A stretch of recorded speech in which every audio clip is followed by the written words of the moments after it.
I was teaching this song to a student who wanted to learn it just the other day, and I was looking at the chords and we're playing through it and stuff, and I thought, this is a pretty interesting chord progression.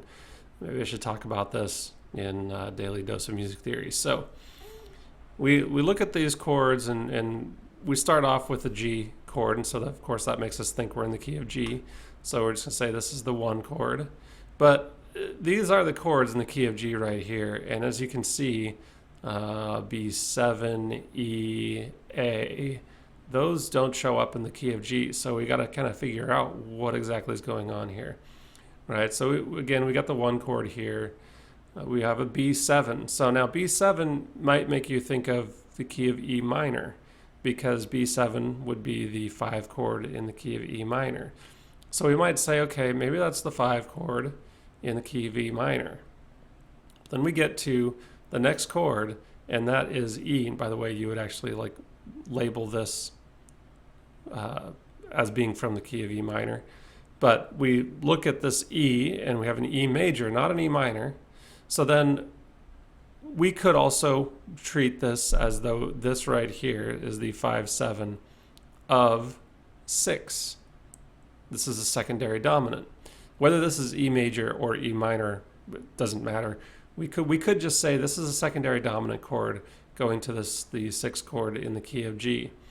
Well, it does go to the 6th chord, but it's a major 6th chord. So we got to figure out what's going on here as well. Where's this E major coming from? It's not in the key of E minor. Well, context is king, of course, so we look at the next chord, and it's an A, and we know that E is the 5 chord in the key of A, so that tells us that this is also secondary dominant.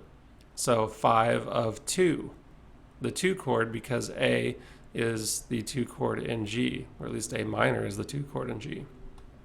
So another secondary dominant, and the next chord ends up being a major chord again, and it's going to D, and we know that A is the 5 chord in the key of D as well. So this also is a secondary dominant. It's the 5 of 5 in the key of G. And then this, of course, is just the 5 chord, and back to the 1 chord, and then we do it all again. So pretty interesting chord progression here. This is not really that unusual. I mean, I've seen this chord progression in other songs as well, but it's definitely more interesting than your typical 1, 6, 4, 5, or whatever you may have. It's a nice little chord progression, and let me know if you have any questions about secondary dominance or anything else I covered in this.